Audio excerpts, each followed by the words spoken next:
Boa noite, amigos do Evidência Saúde. Mais uma vez é um prazer contar com a presença de vocês aqui na atualização online. Hoje nós vamos falar, na verdade, o professor Felipe vai falar sobre um tema muito interessante, no qual ele tem uma atuação direta na prática, que é exercício em pessoas com depressão. Eu, de antemão, já agradeço a participação do professor Felipe e agora, nos próximos minutos, vocês vão ficar com a aula dele. Felipe, tudo contigo agora.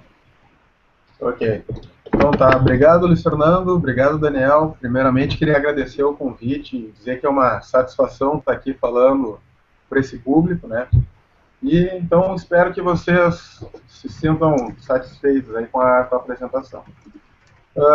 Na aula de hoje a gente vai tratar sobre o tema de exercício físico e depressão.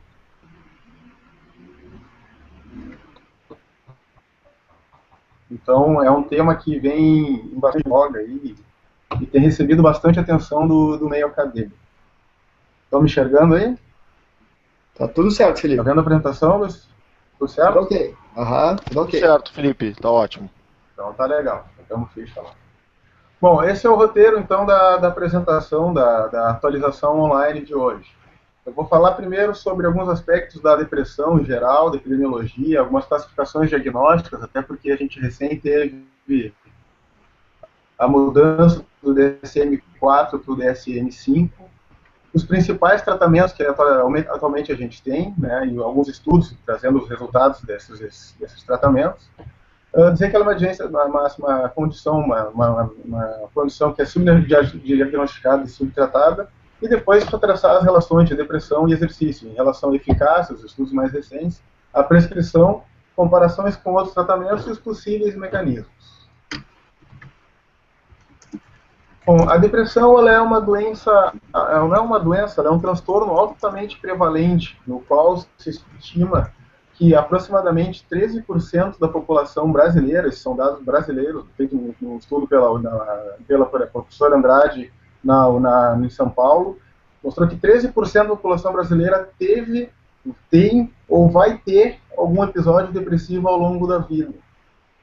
E além de altamente prevalente, ela é uma doença altamente incapacitante, sendo que os dados desse estudo publicado no Lancet por Whiteford, agora em 2013, no ano passado, mostrou que, somados os transtornos mentais e transtornos por abuso de substância, eles são disparado a maior causa de anos de vida com incapacidade, somando todas as condições crônicas.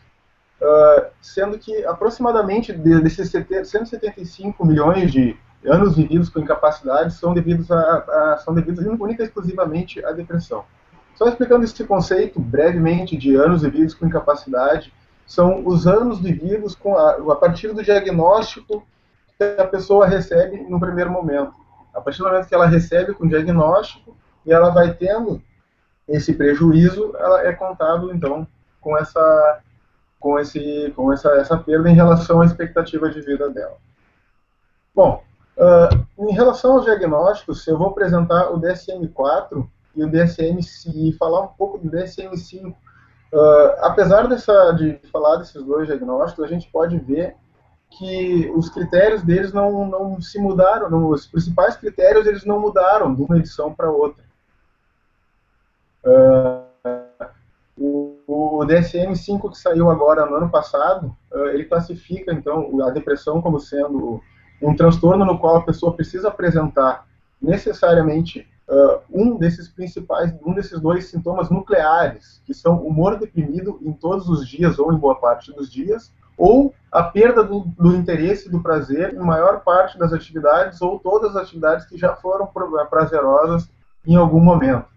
Para se ter um diagnóstico de depressão, no mínimo desses sintomas deve estar presente pelo período de no mínimo 2 semanas, e mais 4 dos sintomas abaixo descritos, como alterações no peso, alterações no sono, tanto insônia ou hipersônia, né, tanto a falta do sono quanto dormir demais, agitação ou retardo psicomotor, fadiga ou alergia, sentimento de culpa ou desesperança, dificuldade de concentração e déficit de memória, ideação suicida, com ou sem plano, ou tentativa de suicídio.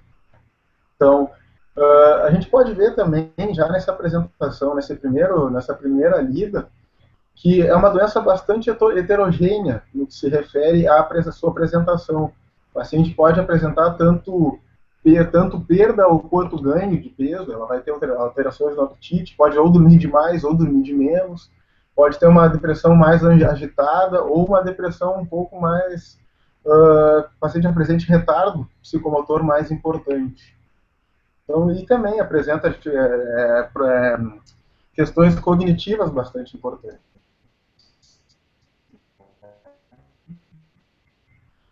Em relação ao DSM-4, os outros critérios auxiliares é que, além de ter 5 daqueles sintomas ali, tendo obrigatoriamente um dos 2 primeiros, não pode satisfazer por um episódio misto, ou seja, o paciente não pode ter sintomas de hipomania ou mania.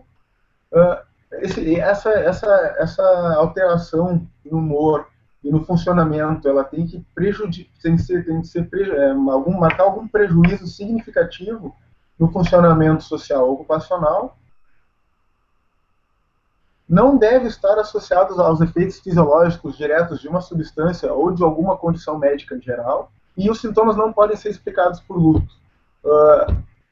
Uma das mudanças que aconteceu em relação ao DSM-5 é que o critério C ele não está mais contra, não está mais em vigência, ele caiu e recebeu uma outra atenção na parte diagnóstica do transtorno bipolar, e o critério do prejuízo passou para o item B, e a questão do luto, o luto patológico, ele não mais é tratado dessa forma, ele é tratado como um episódio depressivo igual aos outros, que merece tratamento igual aos outros.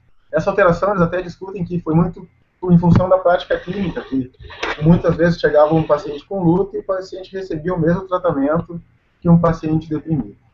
Bom, todas as críticas que podem ser feitas em relação à DSM na área de depressão é que, como vocês podem ver, apesar de alguns avanços na área de diagnósticos, nas pesquisas básicas da saúde, em neurogênese e em outros fatores, os sintomas nucleares permaneceram os mesmos.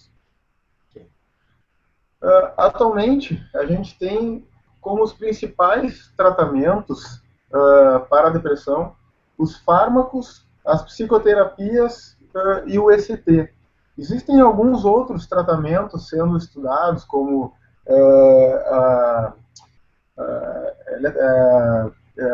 eletromografia transcraniana, magnética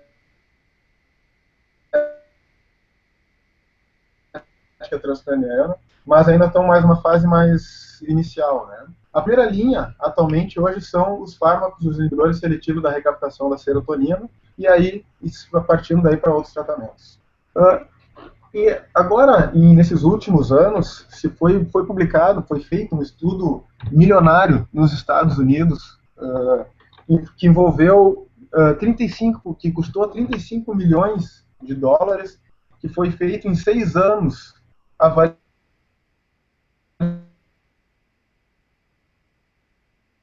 a eficácia de diversas estratégias farmacológicas e a terapia cognitiva comportamental. Esse estudo envolveu mais de 4.000 pacientes que foram avaliados, pelo menos no momento inicial, e depois entraram no estudo. Alguns. Esse estudo ele aconteceu em 4 níveis, sendo que cada nível teve uma duração de 12 semanas, exceto a primeira semana, que teve um período de 2 semanas a mais. Como é que funcionou esse estudo? Nesse estudo, os pacientes entravam e recebiam uma medicação, no caso, citalopram, durante esse período. E aqueles que não respondessem, seguinte, aqueles que respondessem seriam acompanhados por um período de 1 ano para acompanhar a evolução. E esse estudo nos mostra que apenas 40%, menos de 40%, na verdade, dos pacientes apresentaram uma remissão total dos sintomas. Remissão é quando o paciente não fecha mais critério diagnóstico para a depressão. Seria a mesma coisa que dizer que o paciente não está mais deprimido. Ou seja, após 12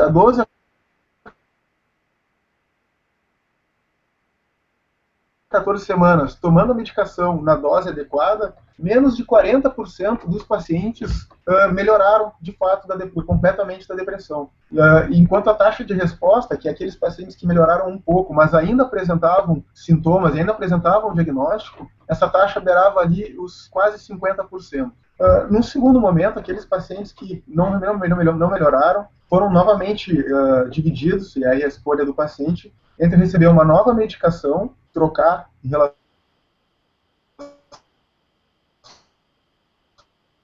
à primeira, ou fazer terapia cognitiva.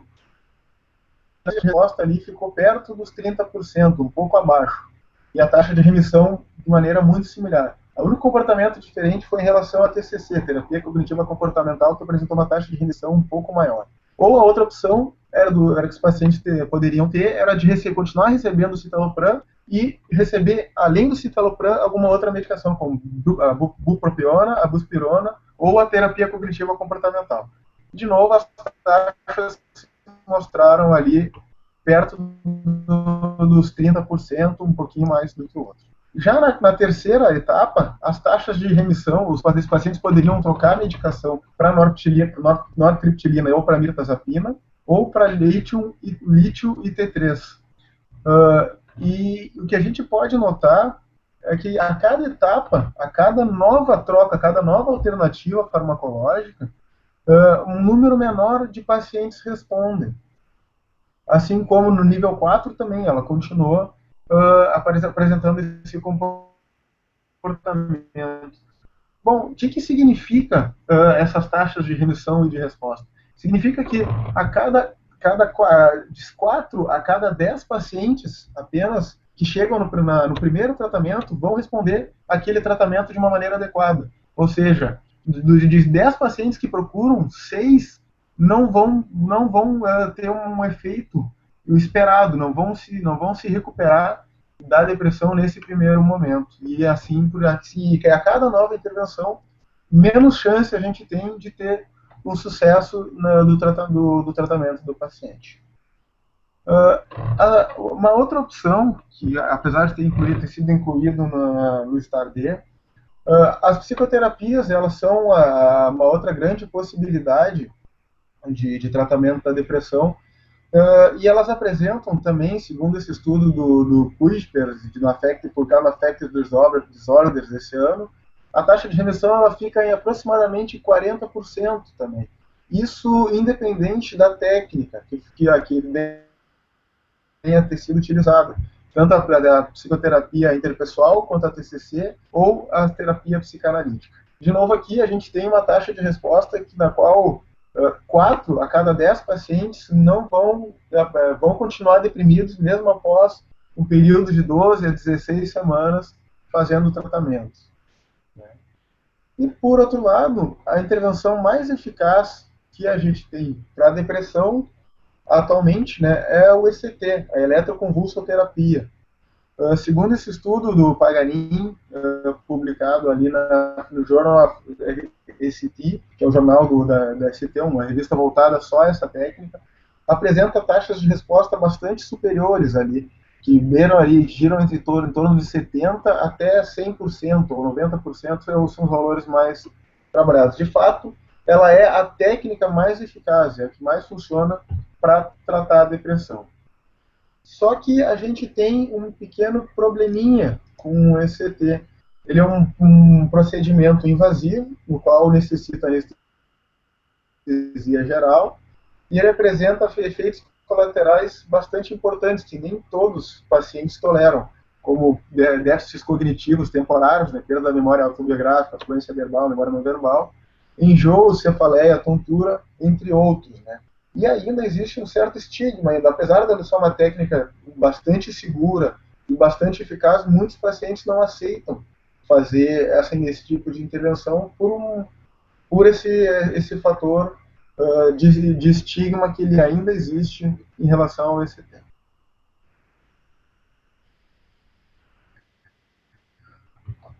E é importante a gente ressaltar que a depressão ela é um transtorno que é subdiagnosticado e subtratado.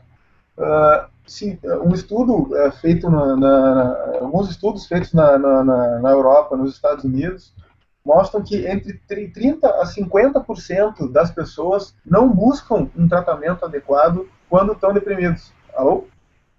Quando estão deprimidos. Ou seja, metade das pessoas que apresentam níveis altos de sintomas depressivos, um diagnóstico de depressão, vão continuar deprimidos. Isso se deve, de novo, a que o estigma da pessoa pensar e dizer: eu não sou deprimido, eu não estou louco, eu não vou buscar tratamento, então eu não tenho por que fazer isso. E não só do paciente, mas às vezes estigma da família também em relação ao próprio transtorno e a busca de um tratamento. Eu não vou no psiquiatra porque eu não sou louco. E um outro problema que é relatado nesses países aí de primeiro mundo, digamos assim, são que existe falta de estrutura e de recursos humanos para atendimento de pacientes psiquiátricos. Bom, se a gente pensa também que se na Europa e nos Estados Unidos existe, então, a depressão ela é subdiagnosticada e subtratada, a gente pode pensar que no Brasil a situação seja, no mínimo, um pouco pior, né? Ainda mais pensando nas nossas estruturas hospitalares e tudo mais que vem acontecendo aí. E, naturalmente, uma doença que ela é subdiagnosticada, ela é subtratada. E esses pacientes que não são diagnosticados não vão receber tratamento. E ainda, um percentual significativo das pessoas que buscam tratamento para alguma outra doença e às vezes são diagnosticados pelo clínico como tendo depressão, muitas vezes não recebem o tratamento adequado naquele momento e não tem para onde ser encaminhado por especialista. Então, o tratamento às vezes pode ser falho nesse sentido. Em relação à fisiopatologia do transtorno depressivo maior, o que a gente sabe é que a gente não se conhece a causa claramente, o que causa a depressão. Existem diversos fatores associados com a depressão, mas ninguém sabe dizer exatamente onde é que é. Alguns autores chegam a brincar que a depressão está localizada em algum lugar entre o pé e o último fio de cabelo. Com uma precisão maior, a gente acredita que ela seja do pescoço para cima, mas realmente não tem uma clareza assim, de exatamente qual estrutura, o que tem de alteração que está causando esse transtorno. Né? A gente tem algumas teorias clássicas, assim, algumas mais modernas. A teoria clássica são as das monoaminas, né? E agora as mais modernas da neurogênese e relacionada a fatores inflamatórios e estresse oxidativo. A teoria das monoaminas, elas sugeriram, né, na década de 80 e 90, elas foram muito presentes, que a depressão ela teria sido causada por faltas em algumas desses precursores, alguns desses hormônios ali, né, ou desses neurotransmissores, como a serotonina, a dopamina e a epinefrina. Bom, o que a gente sabe hoje? A gente sabe que realmente esses neurotransmissores eles fazem parte do processo. Tanto que, como eu mostrei antes, 50%, metade dos pacientes melhoram tomando a medicação. Mas também a gente já percebeu que metade dos pacientes não melhoram. Né? Então, não é só isso, devem ter mais questões, outros aspectos associados. Então, alguns autores, como o Castro, por exemplo, publicou na Nature Reviews of Neuroscience, ele comenta que a depressão ela é muito mais do que um desbalanço em algumas substâncias, um desbalanço químico de algumas substâncias, como essas neurotrofinas no cérebro. Então, é muito mais complexo do que a gente imaginava inicialmente. Atualmente, as teorias mais discutidas no meio acadêmico dizem respeito à neurogênese e aos marcadores inflamatórios. Né? E elas estão bastante relacionadas. A neurogênese ela começou a se discutir mais em função da descoberta da diminuição do fator neurotrófico derivado do cérebro, em inglês, o BDNF, a sigla dele em inglês. Diversos estudos mostraram que pacientes deprimidos apresentam diminuídos níveis dessa proteína em níveis séricos dessa proteína, ou seja, alguma alteração está ali presente. Assim como alguns outros estudos também acharam que os tratamentos antidepressivos, eles aumentam os níveis séricos de BDNF, ou seja, existe uma resposta aí em relação ao tratamento. E junto com essa linha, alguns estudos de neuroimagem mostraram uma atrofia em algumas áreas do cérebro, ou seja, principalmente o hipocampo e o neocórtex pré-frontal, mas mais marcadamente o hipocampo. E ele tem sido associado também a uma área que corresponde ou responsável por modular, além da cognição, que é altamente prejudicada na depressão, e também o humor. E mais ainda, e mais interessante ainda, é que o tempo de resposta necessário para o BDNF começar a responder era, com o tratamento, ele se dava de uma maneira bastante similar ao tempo de resposta que os antidepressivos começavam a fazer efeito. De um modo geral, os antidepressivos eles começam de 2 a 4 semanas para ter os primeiros efeitos. E isso correspondia também aos aumentos de BDNF.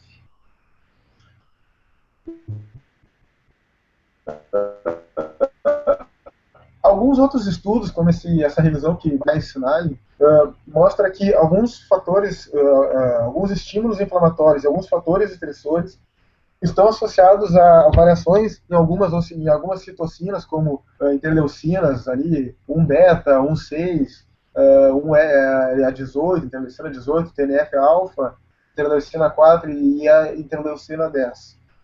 E essa alteração nessas citocinas, elas poderiam estar ligadas à diminuição de BDNF, à diminuição de FGF e de alguns outros fatores de crescimento, no caso o BDNF, fator de crescimento neural, e isso levaria, de certo modo, a episódios depressivos e ansiosos, e esse dado é reforçado ainda que a depressão ela apresenta uma grande comorbidade com alguma dessas doenças cardiometabólicas e cardiovasculares, né?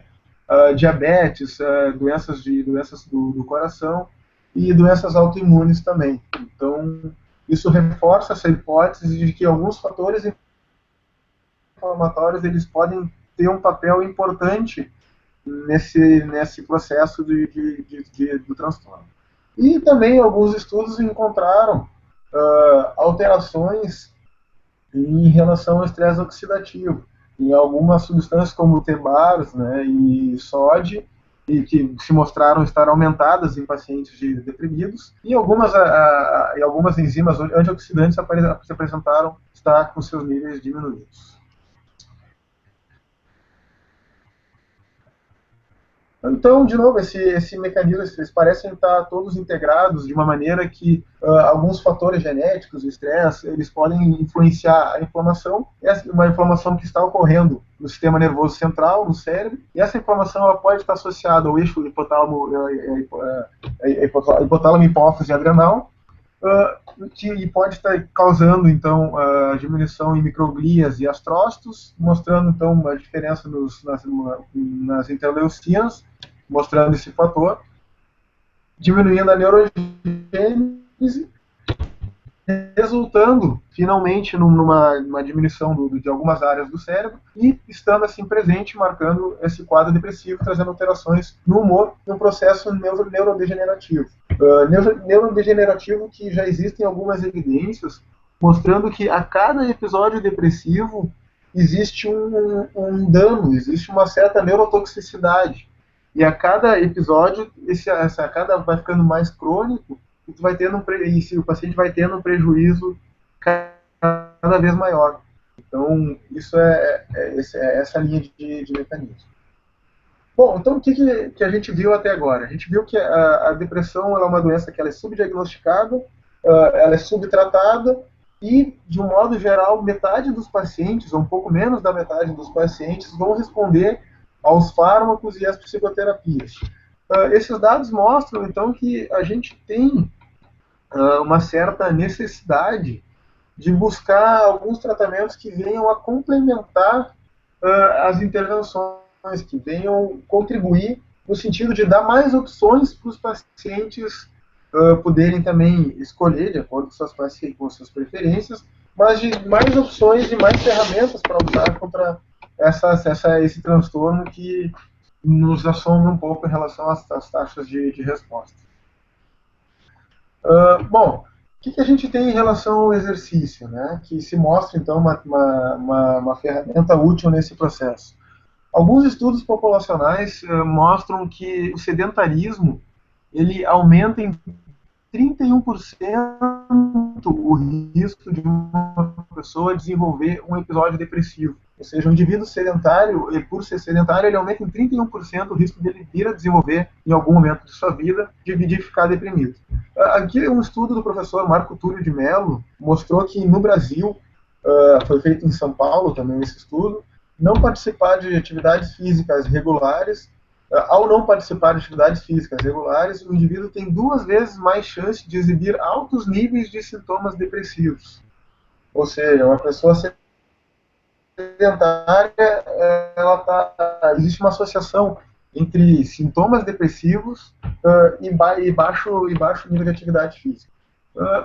Esse outro estudo, do Daniel Galper, publicado na Medicine Science, nos mostra que, além de existir uma relação, essa relação se dá em nível de dose e resposta, na qual esse estudo foi um estudo bastante grande, utilizando adultos saudáveis aqui, no Instituto Cooper.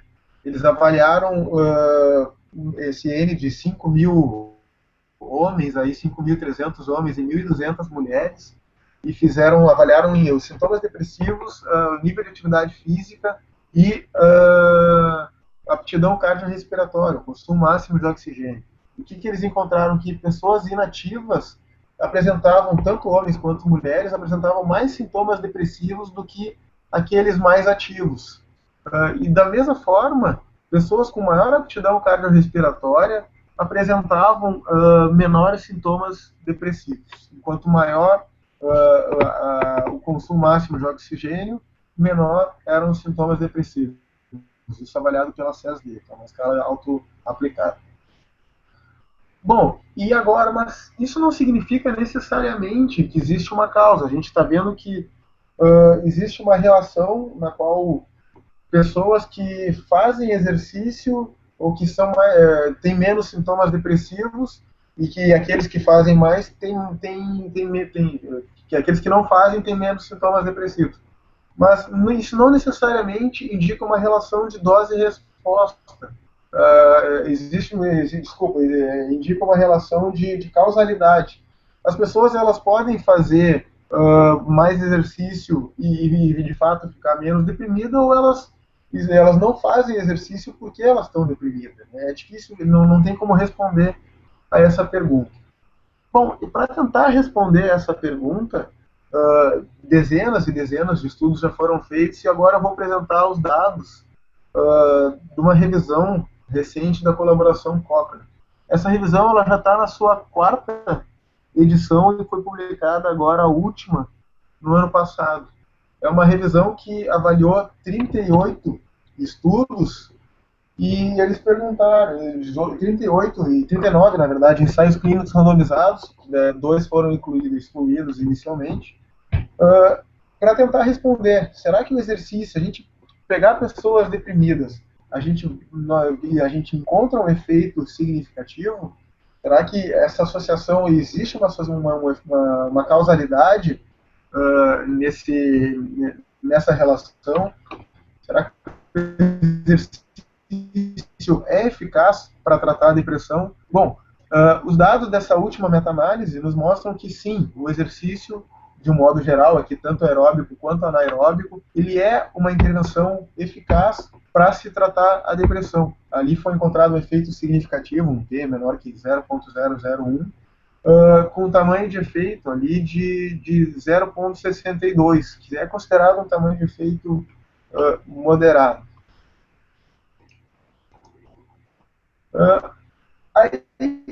Dentro dessa mesma meta-análise, os autores resolveram fazer essa pergunta, né? Bom, a gente se vê que o exercício ele é, de modo geral, eficaz para tratar a depressão.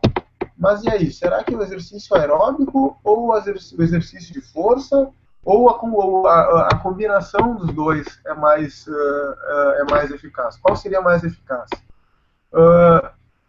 Esse estudo, nessa subanálise, eles mostraram que o exercício aeróbico, com N de 27 estudos, mostrou um tamanho de efeito de 0,55, que ainda é um tamanho moderado, enquanto o exercício de força, com 4 estudos, e o exercício e a combinação das duas modalidades, mostraram um tamanho de efeito forte. E os autores ressaltam que essa foi a primeira mudança na tendência, que até então elas sempre foram tratadas como sendo de igual tamanho de efeito. Mas é claro que é bastante importante ser ressaltado que o número de estudos utilizado nas análises ela pode influenciar bastante esse tamanho de efeito. Esse dado foi encontrado apenas em analisando 4 estudos de força e 2 estudos que utilizaram um método combinado. Bom, aí uma pergunta importante, né? Bom, em relação à prescrição, né, a gente viu que o exercício é eficaz, mas que tipo de exercício, né? O quanto de exercício? Como é que a gente vai fazer para essa evidência se traduzir na prática, né? O que é necessário para se atingir esse efeito? Bom, a verdade é que os estudos não sabem, a gente não sabe, os estudos a gente não sabe e qual a dose adequada, como chegar de uma maneira mais objetiva nesse efeito. Entretanto, existem algumas sugestões em relação à prescrição do exercício. Alguns estudos, como o estudo da professora Andrea Dan, mostrou que fazer uma frequência de 3 vezes por semana ou 5 vezes por semana, ela é mais eficaz, ela é de igual eficácia. E sendo que uma outra meta-análise publicada por Rethorst e na Sports Medicine em 2009 mostrou que existe uma diferença entre fazer 3 vezes ou mais ou 2 vezes por semana. Então, a primeira dica, então, que ficaria para a prescrição é de trabalhar no mínimo umas 3 vezes por semana, que parece ter um efeito maior. Essa mesma meta-análise publicada pelo Rethorst discute que um período, uma intervenção de 20 a 30 minutos, ela é mais eficaz do que intervenções de 45 a 50 minutos. Claro que isso são análises baseadas nesses ensaios clínicos, mas nenhum estudo se prestou a comparar de fato e tentar estabelecer essas relações. Então, ainda é bastante preliminar. Assim, são alguns indicativos, algumas sugestões que se faz, mas não se tem ainda uma clareza maior. O que parece ser mais claro é que, de novo, aqui a gente tem uma relação de dose e resposta ao utilizar o exercício como uma intervenção terapêutica. Esse estudo publicado pela professora Andrea Dan, que é um dos estudos mais citados na literatura, ele comparou o chamado dose study, no caso, dose study, ele comparou cinco intervenções, né? Um grupo que recebeu uma baixa dose de exercício 3 vezes por semana, o outro que recebeu uma baixa dose fazendo 5 vezes por semana, o outro que recebeu uma alta dose fazendo 3, outro grupo uma alta dose 5, e um grupo controle que realizou exercícios de flexibilidade e sem sobrecarga e sem uma intensidade maior. Esse estudo nos mostra, muito claro falar que a dose que eles se utilizaram nesse estudo foi uma dose individualizada, no qual os pacientes receberam uma dose de 17,5 quilocalorias por quilograma de peso por semana. Ou seja, um paciente ele multiplicava ali o seu peso por 17,5 e tinha que completar aquele gasto energético naquele período, durante uma semana. O que esse estudo, de novo, encontrou? Esse estudo encontrou que ambos grupos que realizaram a alta dose tiveram taxas de resposta e de remissão ali de aproximadamente 40%, e o grupo que realizou uma baixa dose ali de 7 quilocalorias por quilograma de peso por semana a taxa de resposta de remissão foi significativamente menor, ali no grupo 5 vezes por semana de 11,6 e no outro grupo de 38. Já o grupo controle apresentou uma taxa de resposta de 23% e de remissão de aproximadamente 15%. Essa relação ela parece também se dar em relação à intensidade aqui no treino de força. Esse estudo do Neilin Singh, um australiano, mostrou que realizar uma intervenção com uma carga, ele realizou um estudo que comparou 3 grupos, um grupo que trabalhou 80% de um RM, um grupo que trabalhou a 20% de uma repetição máxima, no caso um RM, e um grupo controle. Ele encontrou que aquele grupo que trabalhou com uma carga era 12 era de 8 a 12 repetições a um RM, o grupo de alta carga, ele encontrou uma taxa de resposta de aproximadamente 61%, enquanto o grupo que trabalhou com uma intensidade baixa, com aquele mesmo volume, encontrou taxas de remissão similares aos do grupo controle. Né? E mais ainda, esse autor ele mostrou que existe uma certa relação entre o aumento de força e a diminuição dos sintomas depressivos em idosos. Bom, tudo bem, a gente viu que o exercício apresenta uma taxa de resposta também de aproximadamente 40%, e a taxa de resposta dos outros estudos que avaliaram só a medicação fica também em torno de 40%.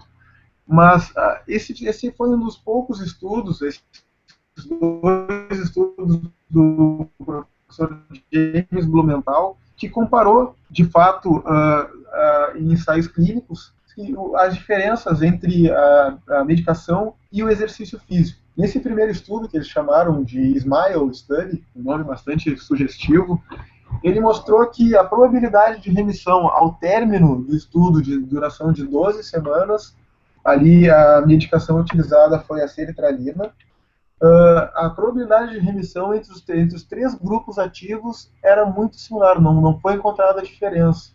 E ali, dos grupos ativos, então, o home ali significa um grupo que realizou exercício físico em casa, o SUP, ali, o SUP, no caso, foi um grupo que realizou atividade física supervisionada, e a medicação foi a sertralina e o placebo não recebia a intervenção, né? Era grupo de lista de espera. Um outro estudo, então, que mostra essa mesma relação aqui em idosos, comparando, então, de novo, ali a sertralina, o exercício sozinho e a combinação do exercício da sertralina.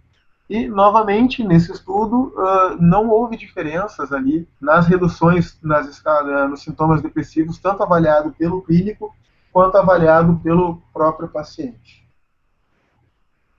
Esse é um dos dados mais interessantes e que eu acho que mais enaltecem o exercício como mais uma ferramenta a colaborar no tratamento da depressão.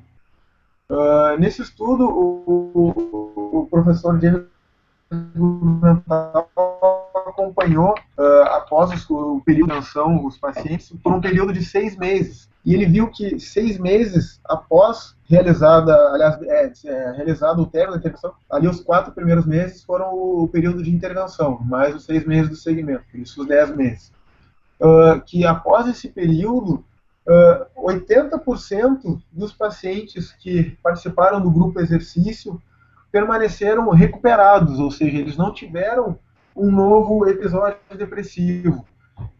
Apenas ali menos de 5% ficou parcialmente recuperado, eles ainda apresentavam algum sintoma importante, mas não tiveram um novo episódio depressivo, e aproximadamente 10% tiveram um novo episódio depressivo, eles recaíram. Por outro lado, o grupo que utilizou a medicação ou o combinado do exercício e medicação, eles apenas, de novo, metade dos pacientes se manteve sem apresentar nenhum novo episódio depressivo. Apenas metade deles ficou recuperado. Bom, isso é bastante simples de pensar e o autor mostra isso, o porquê desse dado. Os antidepressivos, alguns apresentam efeitos colaterais importantes em altas doses, principalmente.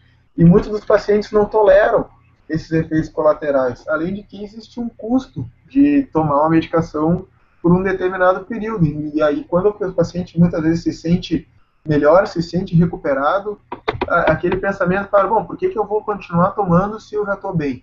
Então o paciente para de tomar a medicação e ele tem mais chance de ter uma recaída e apresentar um novo episódio depressivo.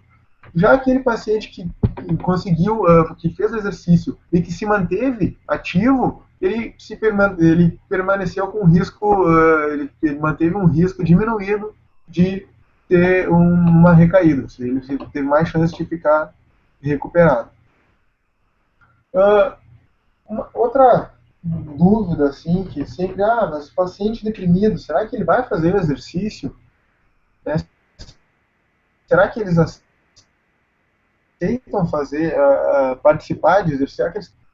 Bom, essa meta-análise da Georgia Statopoulos, analisando 8 estudos que apresentaram as taxas de desistência, ela mostra um dado bastante interessante, que aproximadamente 20% dos pacientes que entraram em um estudo, um ensaio clínico, envolvendo o exercício físico como uma intervenção para a depressão, 20% dos pacientes desistiram ao longo da intervenção.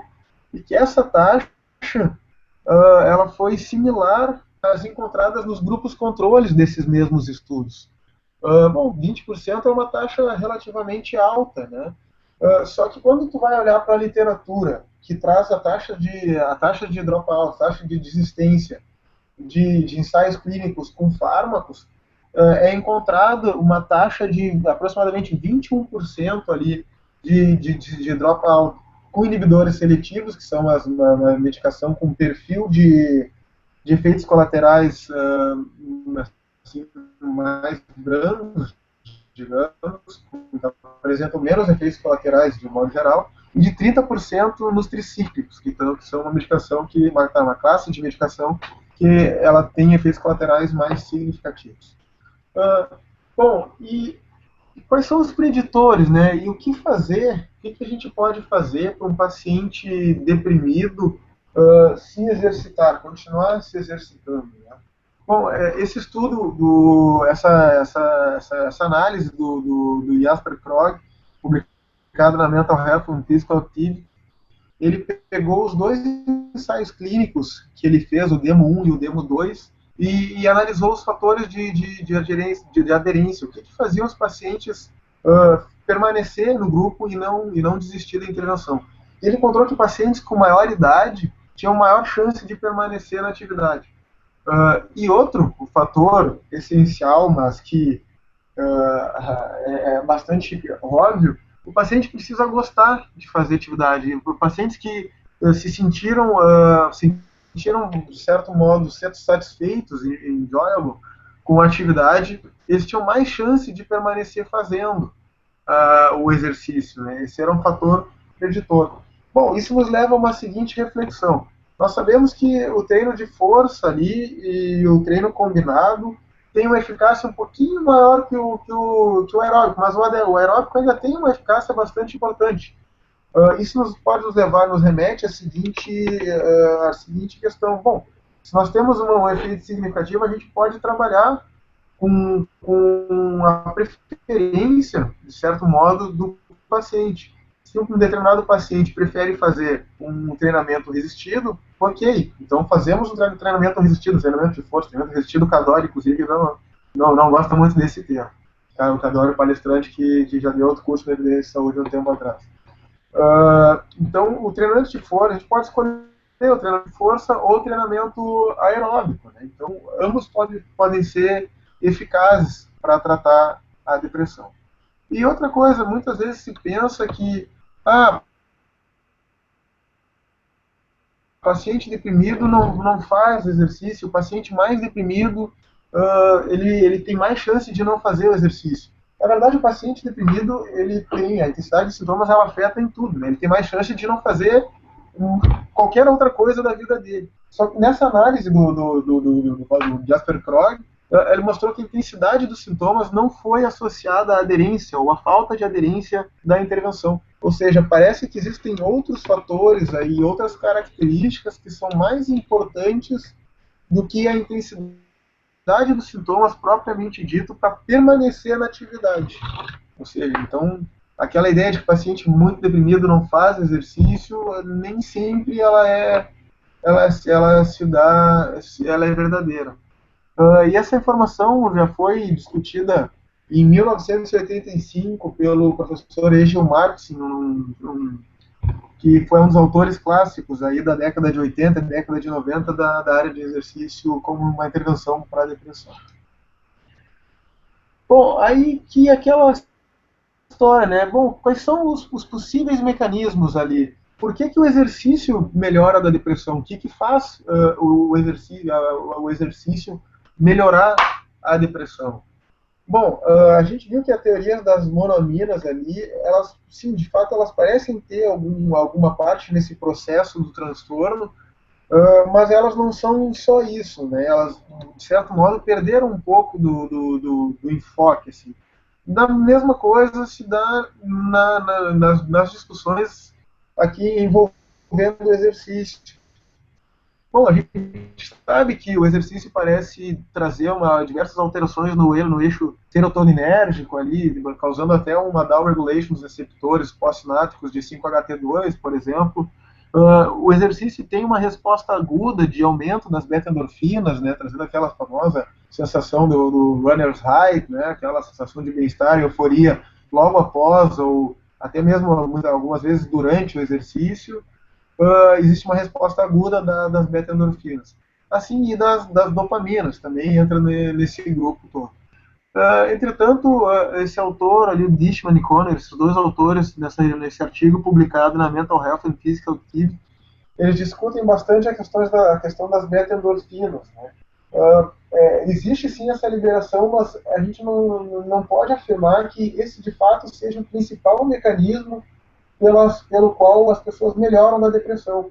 Essa resposta aguda, ela nem sempre se traduz em uma resposta crônica. Talvez não seja isso que de fato mantenha um paciente menos deprimido. Ele pode sentir aquilo logo depois da sessão, mas depois aquela sensação passa. Então talvez não seja esse o mecanismo principal para tirar um sujeito de um episódio depressivo. Por outro lado, alguns estudos aí, até então, existem 4 estudos avaliando os efeitos do exercício no BDNF, né, nas neurotrofinas, em pacientes deprimidos, né, em pacientes clinicamente deprimidos. E o que se tem aqui de novo? O estudo do Gustavo Lasky, esses 2 estudos avaliaram uma resposta aguda após um teste de ou exercício máximo ou de um exercício de 30 minutos a 70%, de 70% a 85% da frequência cardíaca máxima. Esses 2 estudos eles mostram um aumento nos níveis séricos de BDNF após uma única sessão. Entretanto, o meu estudo do doutorado e o outro estudo da Marisa Topes, que foi análise do outro ensaio clínico bem bastante, que eles analisaram também esses fatores de BDNF, né, de neutrofia, neurotróficos no caso, não encontrou alterações nos níveis basais de BDNF. Então ainda tem muita água para rolar assim, né, nessa área. Parece que as neurotrofinas também elas estão envolvidas nesse processo, o exercício aumenta os níveis séricos de uma forma aguda, de uma forma crônica ainda a gente não tem certeza para afirmar o que de fato acontece. Bom, ainda dentro do meu estudo de doutorado, nós encontramos alterações no níveis séricos de TBARS, após um período de 21 dias, uma intervenção que utilizou exercício físico aeróbico, numa dose de 16,5 quilocalorias por quilograma de peso por semana, num modelo muito parecido àquele estudo da Andrea Dano, durante esse período, uma frequência de 3 vezes por semana. Nesse período a gente encontrou que houve uma diminuição dos níveis de TBARS, lembrando que o TBARS é um marcador de estresse oxidativo. Uma falha do nosso estudo foi não ter avaliado os marcadores antioxidantes. O mecanismo proposto por Haddock, ele mostra que o exercício de fato tem uma resposta aguda do estresse oxidativo, aumentando o estresse oxidativo, mas que ao mesmo tempo tu estimula também enzimas antioxidantes, né? Então, com o treinamento, é bem provável que se tenha um mecanismo, de certa forma, compensatório aí, tu começa a produzir mais enzimas e elas se tornam mais ativas também, mais eficazes, mais funcionais e combatem de uma maneira mais eficaz o estresse oxidativo. E um outro estudo de revisão desses três autores, do Ayre, do Pepsi e do Bauman, fazem uma revisão extensa e buscando avaliar os efeitos do exercício em algumas interleucinas, né, em algumas citocinas pró- e anti-inflamatórias. Os autores mostram também que, nessa extensa revisão, que em pacientes, tanto em modelo animal quanto em indivíduos sem depressão e em indivíduos deprimidos, clinicamente deprimidos, e o exercício traz alterações nesses eixos aí, e ele discute todas essas implicações que isso pode ter no tratamento da depressão com o exercício. Bom, é bastante importante também a gente ressaltar que os mecanismos psicológicos ou psicossociais, eles também têm um papel importante nesse processo de melhora através do exercício. Os mecanismos, a melhora nos mecanismos psicológicos, ela pode se dar nas funções autorrelatadas, né? Ou seja, autoestima, autoimagem, autoeficácia, imagem corporal. É bastante interessante notar que pacientes deprimidos, principalmente a população que eu trabalhei, que foram pacientes internados com depressão grave, muitas vezes a questão da autoestima, que já é afetada com a depressão, ela fica bem demarcado o efeito do exercício. Muitas vezes os pacientes ficavam felizes em simplesmente completar uma sessão e quando eles não acreditavam que eles eram capazes de conseguir fazer isso. Ou seja, muitas vezes o fato de dar um pequeno desafio, ou um desafio de, vamos ter que fazer um pequeno trote hoje, e aí no próximo treino já fazer alguns tiros de corrida. Eu não consigo fazer isso, muito em função dessa autoestima prejudicada, eu não consigo. Aí tu mostrar para ele conseguir fazer e conseguir ir muito mais do que ele imaginava, também já tem um papel importante aí no efeito antidepressivo do exercício. Aqui a autoimagem, né, e imagem corporal ali, elas, tem alguns autores que discutem, mas elas, de um modo geral, pacientes deprimidos não chega a ser um fator principal da melhora, no primeiro momento, pelo menos.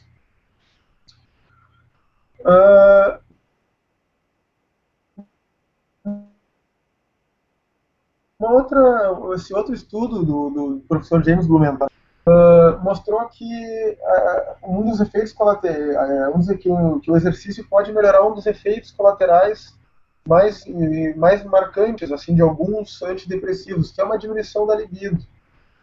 Esse estudo avaliou 200 pacientes, né, e comparou os efeitos do exercício na libido, na função sexual de pacientes que realizaram exercício, tomaram medicação e um grupo controle. Ele mostrou que ambas intervenções ali melhoraram um pouco a libido em relação ao grupo controle, e que houve uma tendência de melhora dos pacientes que fizeram exercício sobre aqueles que tomaram apenas a medicação. E por último, um mecanismo aí bastante importante do efeito antidepressivo do exercício é que o apoio social, ele pode trazer benefícios. Muitas vezes só escutar um paciente deprimido pode ter algum impacto, né? Tanto uma terapia de apoio ajuda o paciente. Então, se fazer um exercício acompanhado, né, de um indivíduo da família, ou de um amigo, ou em grupo, já pode ter algum efeito. Se lembrando sempre que a tendência da depressão é um comportamento mais inibido, um comportamento mais retraído.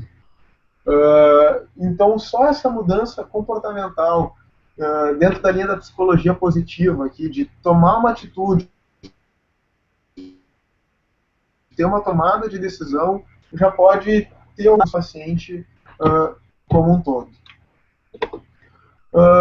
Entretanto, eu gosto bastante de relembrar que é improvável que um único mecanismo responda de uma forma única e exclusiva para esse efeito antidepressivo encontrado no exercício. Existem várias coisas ao mesmo tempo. Por exemplo, a ideia do exercício nunca é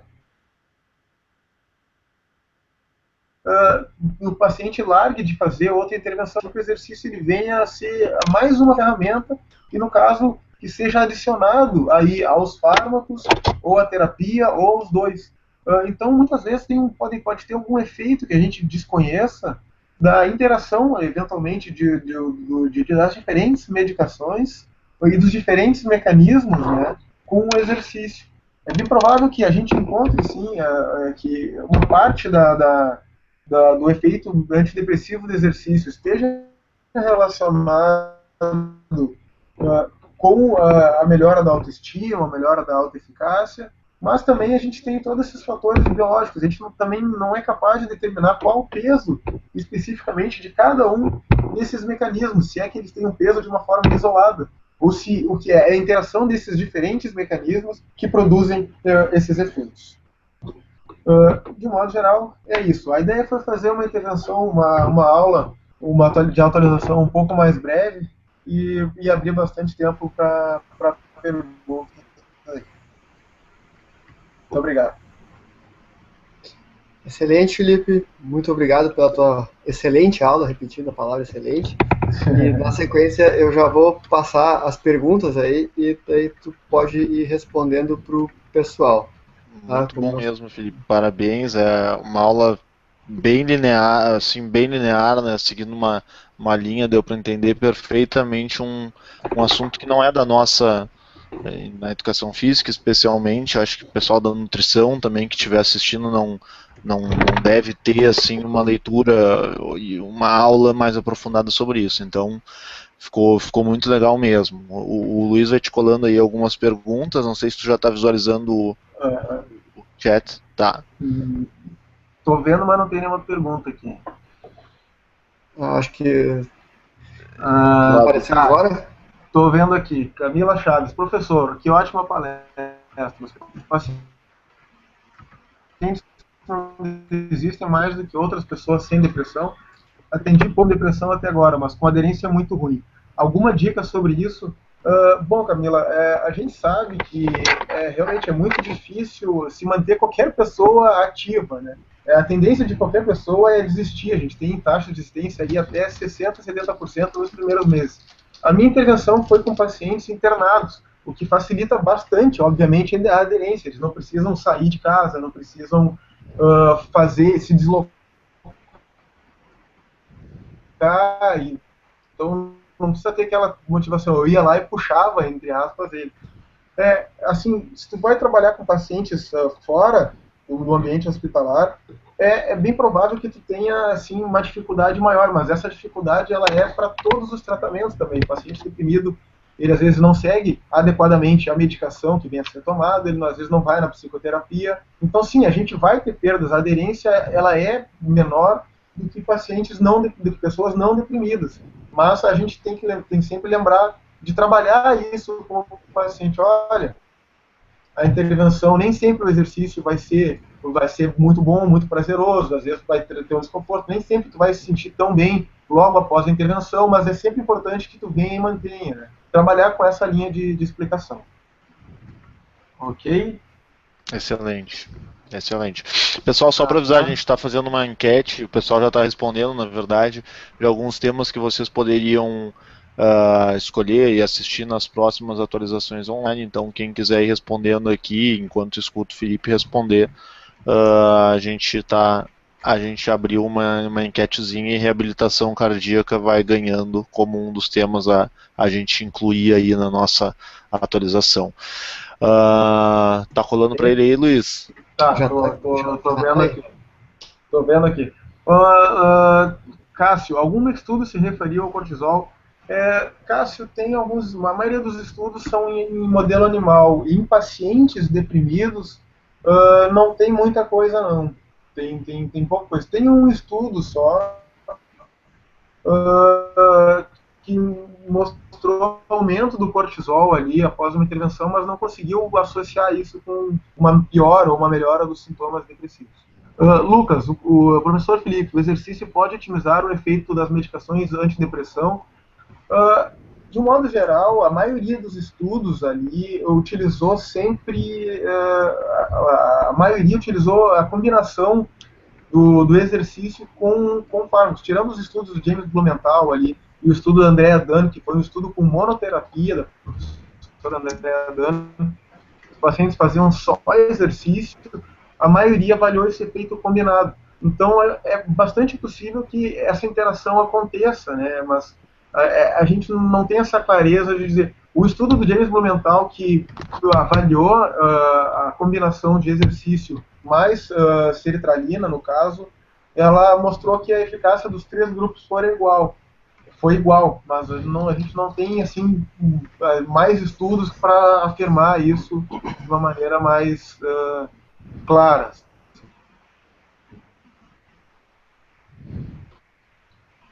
Vamos lá, vamos para o outro. Bianca, os sintomas de depressão sofrem alterações e efeitos imediatos seguindo a sessão de atividade física. Isso de novo, muitas vezes pode entrar dentro daquela resposta associada à liberação de beta-endorfinas. É bastante comum pacientes deprimidos ali sair da intervenção e tu ali, eu sei por experiência própria, né? Eu chegava depois, e aí, como é que tu tá? Ele, tô nas nuvens, estou me sentindo muito bem.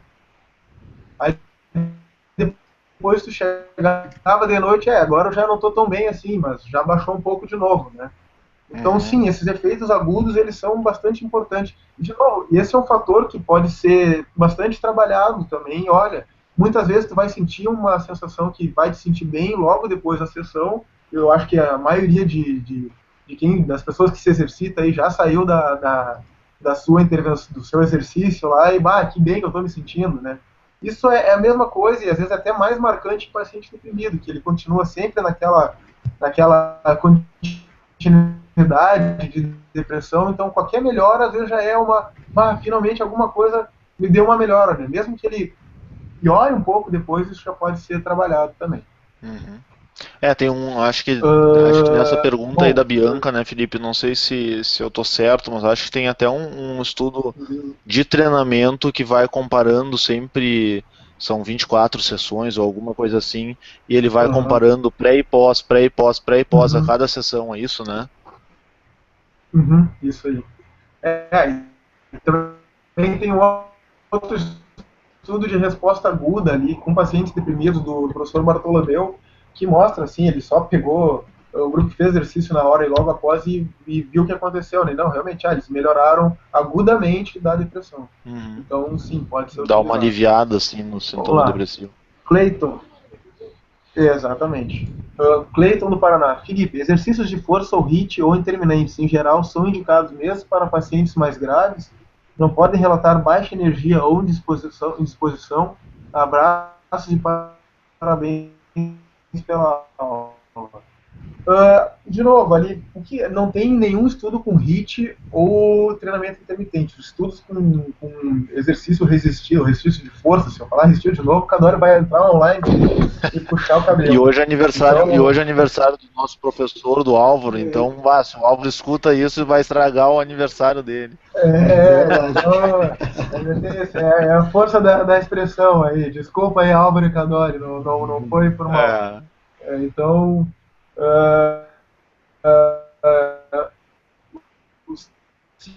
de fato, com HIIT, com exercício de força, com HIIT não tem nada, com exercício intermitente também não tem nada. Mas o exercício de força não tem estudos em pacientes graves, mas eu acredito que possa ser também utilizado como uma intervenção eficaz. Em pacientes com depressão grave, existem na literatura 2 estudos, o meu e o do pessoal da Alemanha, do grupo do Knappen. Os 2 foram intervenções breves em pacientes internados com depressão grave. O deles foram uma intervenção de 10 dias, né, foi 10 dias consecutivos, e a minha foi de 21 dias, que foi durante toda a internação deles, em média 21 dias, sendo avaliados na segunda semana e na alta deles. Então, a gente não tem pacientes com depressão mais grave tendo de força, mas eu acredito que possa ser utilizado também. Alguma outra pergunta? Tem uma em cima aqui do Fábio. Tá ali, agora eu vi. Isso. Fábio Campos. Os mecanismos de melhora nos sintomas da depressão através da atividade física são semelhantes para o transtorno bipolar? Bom, Fábio, aqui da mesma maneira, o BDNF e as neurotrofinas, elas parecem ter um efeito bastante importante. O grupo do professor Flávio Kapczynski, ali do Hospital de Clínicas, ele criou um modelo teórico bastante, não só teórico, agora com algumas evidências já, de que o transtorno bipolar ele também é uma doença neurodegenerativa. No caso, existe uma progressão do transtorno, que a cada episódio, tanto maníaco ou depressivo, o paciente tem uma morte de alguns neurônios, tem esse efeito todo, e que isso também é um fator importante. Então, se o exercício melhora, aumenta os níveis de BDNF, com isso estimula a neurogênese, ele também pode ter esse efeito importante em pacientes bipolares também. Então, de um modo geral, o que se sabe são os mesmos. Só que em bipolares, a literatura traz alguns dados um pouquinho diferentes, assim. Pacientes maníacos,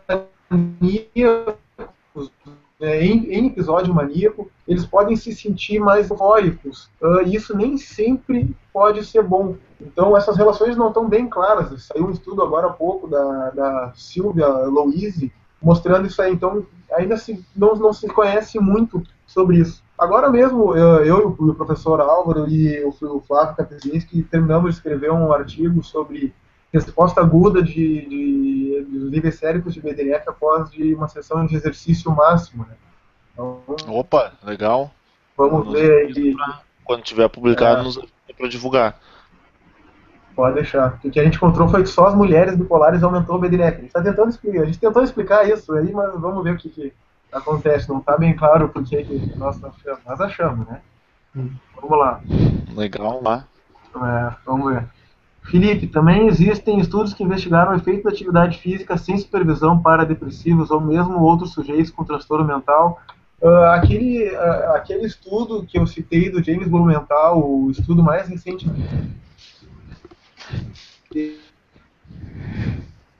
ele fez uma intervenção home-based, que não era uma intervenção supervisionada. E tem também um outro estudo do professor Madhukar Trivedi, que foi publicado na Journal of Clinical Psychiatry, que é uma revista com fator de impacto bastante bom, com exercício físico supervisionado a partir da quarta semana, a partir da segunda semana, durante 12 semanas. As 2 primeiras eram feitas no laboratório, no local de exercício, as outras eram supervisionadas. Claro que no estudo de James Blumenthal ele mostrou que o efeito supervisionado é maior, né? É bastante fácil de entender que o paciente tendo um compromisso, muitas vezes pode ser o fator que auxilie na prática a aderência, estimule ele a fazer o exercício. Então, e o paciente estando em casa, ele tem mais chance também de eventualmente falhar uma sessão ou outra e perder parte do efeito. Mas, então, eu acredito que o supervisionado seja mais eficaz. Até um pesquisador francês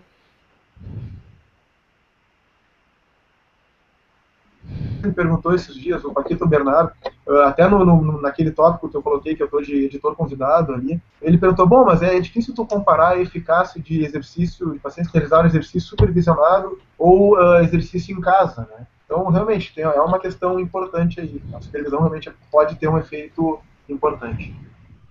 Vamos Ô lá, Felipe, diga.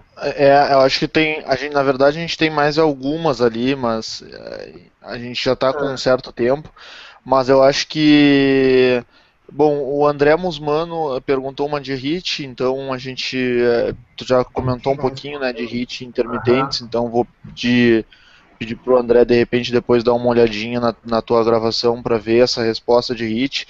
Tem uma sobre suplementação que talvez seja interessante e daí eu também, só para de repente tu já emendar as duas, o Cleverson aqui também fez uma pergunta interessante, se essa população ela pode, enfim, ficar tipo como um vício, né? Tem algumas, talvez sejam mais os maníacos, enfim, eu não sei, ou os aditos, né, têm uma tendência maior, mas os depressivos, eles também se tem uma coisa de realmente vício, de talvez extrapolar ou não. Aí se tu pudesse abordar essas duas perguntas, para daí a gente encaminhar. Tá, eu vou começar então pela última. Não tem relatos na literatura que mostrem que pacientes deprimidos podem ficar eventualmente adidos pela intervenção, alguma coisa assim. Na verdade, a psiquiatria se trabalha em depressão, se trabalha com a lei dos 50%, né? Ela basicamente se resume que a cada episódio depressivo que um indivíduo tem, ele tem 50% de chance a mais de ter um novo episódio depressivo. E é por isso também que ela é tratada como uma doença crônica que se manifesta em episódios. Ou seja, um paciente que tem um episódio depressivo hoje, ele tem muito mais chance de ficar deprimido depois e mais chance ainda a cada novo episódio. Então, talvez o exercício, cronicamente, ele pode ser uma ferramenta nesse sentido, mas em termos de adição em paciente deprimido, não tem. Tem paciente anoréxico, isso sim, já está bastante claro na literatura, né? E em pacientes com transtorno bipolar, alguns relatos de caso mostram esse comportamento. Mas em paciente com depressão maior unipolar, isso não está claro aí. Na verdade, não existe nenhum relato. E a outra sobre suplementação, né? Aquela do Guest ali. Então, convidado, desculpa não citar teu nome, mas acho que Às vezes não aparece para pessoal. Suplementação de antioxidantes, quando feita com treinamento físico, pode ajudar mais nos benefícios para os deprimidos? Parabéns e obrigado. Bom, convidado, a gente não tem nenhum estudo que utilizou suplementação com antioxidantes. Então, não dá para afirmar que isso vai ter algum efeito clínico assim, significativo, que vai reduzir ou não mais os sintomas suplementando com antioxidante. Não dá para a gente afirmar isso agora. Tá isso? Certo. Okay. Cara, a gente teria mais algumas aqui, mas aí as perguntas elas ficam assim, acho que tu conseguiu dar uma bela, né, Luiz? Muito boa. Ideia do que existe hoje em dia, e certamente quem também se interessar, a gente tem um pessoal da Bahia aqui agradecendo, então bem legal. O Marcos da Bahia, só porque a gente não vai colocar a pergunta dele, a gente está acabando, Marcos, mas daí para contemplar, agradecer a presença de todos e principalmente a tua disponibilidade, Felipe. Para o pessoal que não sabe, assim, o Felipe, a gente botou, né, nos banners ali, mas o Felipe faz doutorado em psiquiatria na Faculdade de Medicina da URGS. A psiquiatria é um programa nota máxima na CAPES, então é um programa de referência no pós-graduação, nota 7. Então a qualidade, o aprofundamento técnico, teórico, científico que o Felipe traz aqui realmente nos deixa muito contente, Felipe. Felipe já contribuiu, enfim, em algumas discussões de evidência de saúde, e a gente vai tentar, como a gente tem, né, essa possibilidade de ter alguém que fala de saúde mental, a gente vai tentar na medida do possível, né, Felipe e Luiz, acho que repetir, assim, enfim, tentar abranger um pouco mais esse tema. Então, da minha parte, muito obrigado mesmo, Felipe. Como eu disse, para mim é uma grande satisfação aí colaborar com os amigos e me coloco à disposição aí, tanto de vocês como de quem está assistindo. Se tiver alguma dúvida, pode mandar por e-mail ali, não tem mistério, é felipe.chuc@ufrigs.br. E no que eu puder colaborar com todos aí pro bem no jargão, nós ficamos felizes. Eu fico feliz. Muito É isso obrigado. aí. Nós vamos abusar mais do Felipe, né, pedindo a contribuição com artigos dele aí na sequência. Isso. Tá, ok. Felipe, mais uma vez, muito obrigado pela excelente aula. Acho que foi de grande valia, como o Daniel acabou de reforçar. A contribuição foi literalmente baseada em evidência, então, fortalecendo o nome do site. E agradeço de coração mesmo, muito boa a tua aula. Agradeço também a participação de todos as pessoas que participaram, os que contribuíram com perguntas, os que também só participaram ouvindo e olhando a tua aula. E eu já quero fazer também o convite para vocês que estão aqui conosco para a próxima atualização online em saúde, que vai ser no dia 29, então não na próxima terça-feira, na outra terça-feira, dia 29, vai ser o professor Marlos, da Universidade Federal de Ciências da Saúde de Porto Alegre, que vai abordar o tema de teste de esforço cardiopulmonar, então abrangendo um pouquinho mais esse tema para nós. Então, obrigado a todos, uma boa noite e vamos lá. Curtam a página do Evidência Saúde e acessem o nosso site. Até mais, um forte abraço. Tchau. Abração, valeu. Tchau, um abraço.